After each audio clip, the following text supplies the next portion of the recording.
E se falamos de luces de Nadal, automáticamente o pensamento váisenos a Vigo. A cidade olírica apostou hai uns anos pola iluminación destas festas como reclamo turístico e cada ano supérase. En número de bombillas, 11,5 millóns instaláronse este ano e tamén en promoción incluso no outro lado do Atlántico. Outras vilas e capitais seguen o seu exemplo, pero a vocación planetaria da cidade non ten por agora competencia. Cuando encendamos las luces de Navidad en Vigo, arranca la Navidad en el planeta. Sen complexos e con ambición cósmica a altura do personaxe, Va a llegar a Marte el árbol de Navidad de Vigo.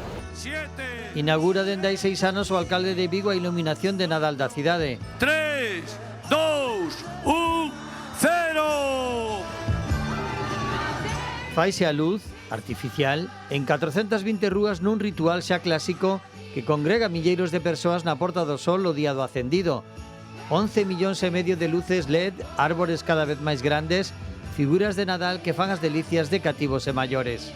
Porque todo el mundo está pendiente de eso y cuando justo se encienden las luces, pues la gente tiene una cara de alegría, de emoción y la verdad que es un momento muy bonito. Y me parece precioso. En plan, en otros sitios yo creo que no hay esto y como dice el alcalde de Vigo, es algo que solo vas a ver en Vigo. Mucha emoción porque además, aparte de eso, está uno esperando esos momentos de que que se vean las luces. Sí, encantame a Navidad, a verdade é que me encantan as luces.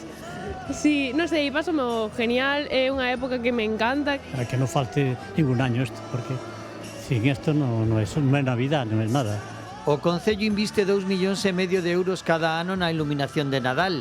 Toca a 8 euros por habitante. O retorno económico dáse por garantido. De ser unhas datas de escaso tirón turístico en Vigo, a decoración de Nadal pasou a converterse nun fenómeno de atracción de masas, que enche os hotéis durante 2 meses. Vigo batiu récords, o mes de decembro foi o que con máis ocupación da historia, batendo casi un 80% de ocupación.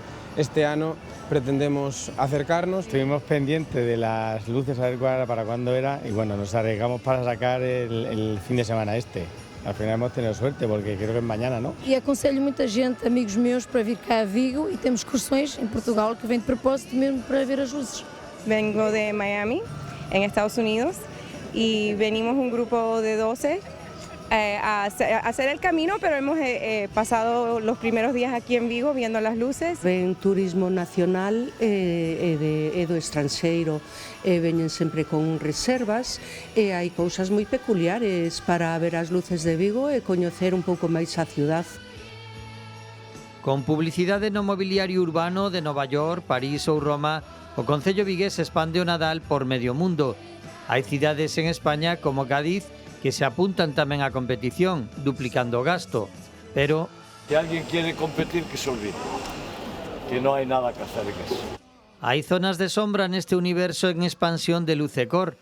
Son os prexuizos que causan a vida cotiá dos residentes no centro urbano, a masificación e os atascos de tráfico, inevitables danos colaterais desta festa. Somos secuestrados y torturados. Esto se puede considerar un tipo de violencia que está ejerciendo el Concello de Vigo contra los vecinas que viven y trabajan en este barrio. La gente mayor que tengo allí ni siquiera ya puede ir hasta la peluquería a atenderse porque le da miedo con el tráfico de gente.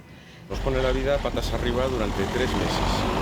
Poder tener transporte urbano, recogida de basura, servicios de ambulancias, bomberos, etcétera. Ruido, suciedad, inseguridad, botellón. 2 meses en los que no puedo escuchar una película o una serie en mi casa sin tener que subir el volumen, porque tengo de fondo un ruido y gritos de gente. Temos esperanzas este ano, eu vexo moita euforia outra vez. Hai xente descontenta, obviamente, porque hai moitísimo movimento no centro e bueno, dificulta bastante a vida, pero para nós, obviamente, é unha gran oportunidade. Sí, arranxa a parte do ano. Nós, como pequeno comercio, todavía máis. Porén, o éxito de visitantes, o impacto mediático e a proxección planetaria da cidade non fan máis que reforzar a aposta do goberno vigués por consagrarse como a nova cidade das luces. Iso sí, só de Nadal.